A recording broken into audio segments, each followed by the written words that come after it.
ఏదో ఈ దండింపడు ఏ పరివారమును చేరడు అపరగతిని దండింపడు ఆ కర్ణికాంతర ధర్మిణులను చక్కనొత్తాడు వివాహ ప్రవృత్తి శ్రీ కుచోపరి చలాంచలమైన వేడడు గజ ప్రాణావనోత్సాగి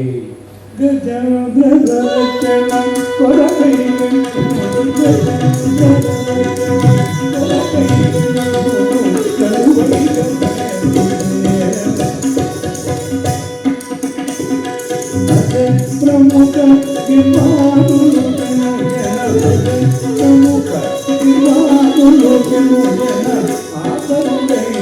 అస్తావన పరుడై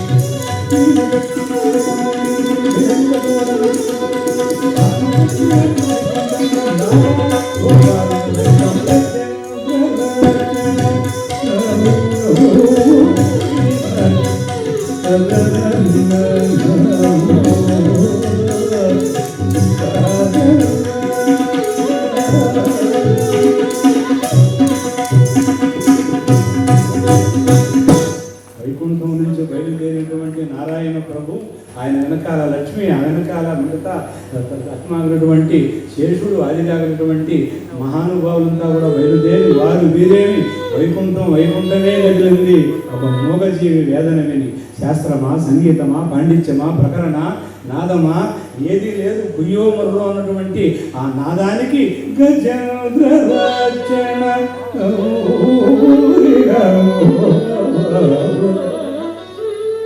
పైనుండి దేవతంతా నారాయణ నారాయణ పిలుస్తున్నారు.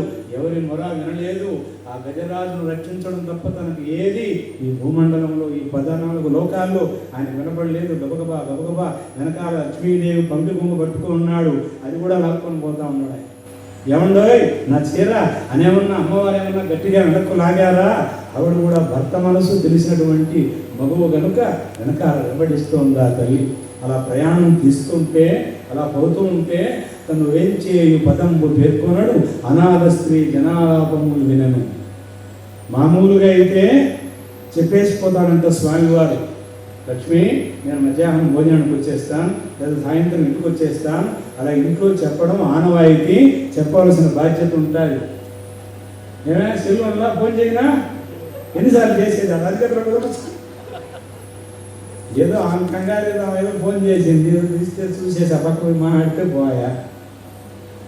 అట్లా పాపం కొంతమందికి సందేహాలు వస్తూ ఉంటాయి. ఇంకేడి ఉంటాడమ్మా, 4 సెల్లులు ఉన్నాయి నా మొగుడు దగ్గర, దాన్ని పంపకపోతే ఏది పని చేయదమ్మా, ముందు సెల్లులు పెట్టుకునేస్తా. ఏది ఏమైనా అనుమానం పెనుభూతం. అనుమానం వచ్చిందంటే అది పెనుభూతంలాగా జీవుణ్ణి వ్యాపిస్తుంది. లక్ష్మీ ధర్మనిరతి, లక్ష్మీ క్షీర సముద్ర రాజతనయ శ్రీరంగధామేశ్వరి దాసీ సమస్తగేవ వనిత. ఆ ప్రసాదం లక్ష్మీ ప్రసాదం ఉంటాడు. అలాంటి లక్ష్మీదేవి ఏది మాట్లాడకుండా పమిటి కొమ్మును అలా వదలకుండా వెనకాల వెళ్తుంటే రావడం గజరాజు సన్నిధానానికి వస్తే కోటి జన్మల పుణ్యఫలం కుప్పపోసినట్టుగా ఉంది. ఎదురుగా ప్రాదేశమాత్ర దివ్యదేవుడు దిగభరాజ సుందానంద శంకాసి దిగ్గ చతుర్భాముడు భోగైశ్వర్య ప్రదుడు కంజాత శక్కు చక్ర సారంగ గదాధరుడు మహానుభావుడు నారాయణుడు.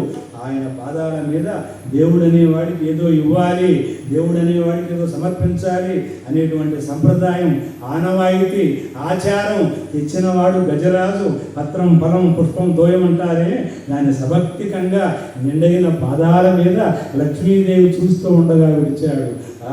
నా భక్తుడికి ఎంత కష్టం వచ్చిందా, నా జీవుని ఎంత కష్టపడతారా అని ఒక్కసారి సంకల్ప మాత్రం చేత సుదర్శన చక్రాన్ని ఒక్కసారి సంకల్పం చేశాడు.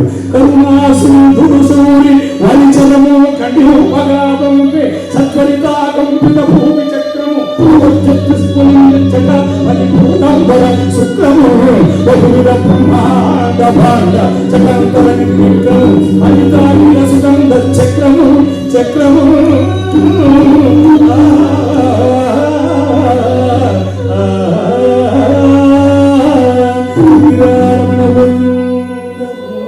కరుణా సింధు శౌరి మంత్రాలు వాటిల్లినట్టుగా, ప్రపంచానికి భయంకర శబ్దం వాటిల్లినట్టుగా, దిక్కులు వికటినట్టుగా, ప్రపంచమంతా దూరంలో కలిసిపోయినట్టుగా ఆ వేయించులను సృష్టిస్తూ ఒకసారి గుర్రును తిరుగుతూ ఆ తాగి తెగవలసినటువంటి ముసలి కంఠాన్ని కలిసింది. అందులో నుంచి ఊహోనే గంధర్వుడు పైకి లేచి, అయ్యా ఒక మునీశ్వరుని శాప కారణంగా నాకు ఈ స్థితి కలిగిందని గంధర్వలోకానికి వెళ్ళిపోయాడు జీవుడు. గజరాజు ద్రవిడ దేశాన్ని పరిపాలించేటువంటి రాజు అగస్త్యుని శాప కారణంగా పిలుపులో ఆయన పలకలేదని కోపానికి లోనై నువ్వు నీ రాజ్య ప్రజలు కూడా ఈ యొక్క మద్యపాలై పుడతారని ఆ అగస్త్యుని శాప కారణంగా గజరాజుకి స్థితి కలిగింది. ప్రజలారా, వేదాంత భరితంగా మనం ఈ కథను లోతుగా చూడాలంటే గజరాజు జీవాత్మ. ఈ జీవుడు సంసారం అనేటువంటి కాసారం లేని దిగినాడు. మోహం అనే ముసలి చేత పట్టుబడినాడు. బలం ఉన్నన్నాడు, బలగం ఉన్నన్నాడు, ఐశ్వర్యం ఉన్నన్నాడు, అధికారం ఉన్నన్నాడు, సంపద ఉన్నన్నాడు. వాడితో వీడంతా, వీడితో వాడంతా, వాడికి నేను భయపడతానా, నాతో వాడు నిలబడతాడా అని విర్రవీగి ఆగి ఊగి తేగి ఆఖరికి అన్నీ ఉడిగిపోయిన తర్వాత నీవే తప్పదము మెరుగా రావే ఈశ్వరా గాలి గోచరింపబడలేదు. అందుకే మనిషి ఎప్పుడు ఒంటరివాడు. నా కోసం మా భార్య గుడికి వెళ్ళింది, నా కోసం కొడుకు అభిషేకం చేసినాడు, చేస్తే వాడికి ఉపయోగం, నీకు ఉపయోగం లేదు. పోతే దాంపత్య సమేతంగా పోతే యజమానికి కలిసి వస్తుంది, యజమాని ఒక్కడ పోయినా కుటుంబానికి కలిసి వస్తుంది, ఇంటి జీతం లాగా. అందుకనే అన్ని రకాలుగా కూడా యజమాని పోవలసిన అవసరం ఉంది అని పెద్దలు, మహనీయులు, మహాత్ములు, యోగులు, సిద్ధులు అంతా మనము చేసినటువంటి విధానం కనుక ఈ ధనుర్మాసం వేళ ఈనాటు మా సోదరి మనం కూడా ఇవాళ వారు కూడా ఆఫీసు పనిగా వచ్చి కార్యక్రమానికి వచ్చారు. వారికి కూడా ధన్యవాదాలు తెలియజేస్తూ అవకాశం ఇచ్చిన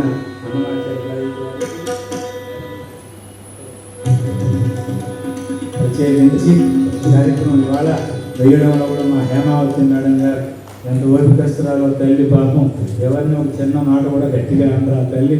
ఆ తల్లి కూడా ఇవాళ కార్యక్రమాల్లో లావణ్య మేడం గారు అందరూ కూడా పేరు పేరున ధన్యవాదాలు తెలియజేస్తూ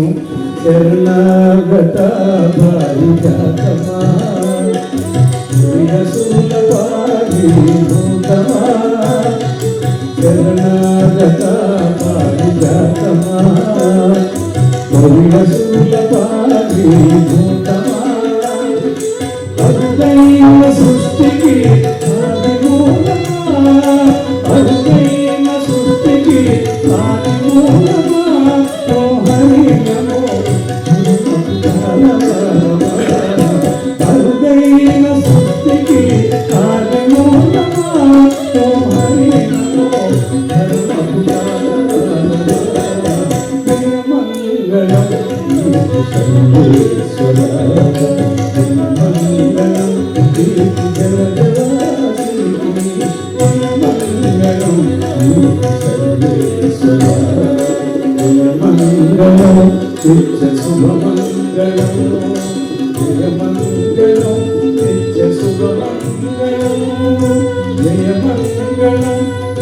శుభమంగళం నిత్య శుభమంగళం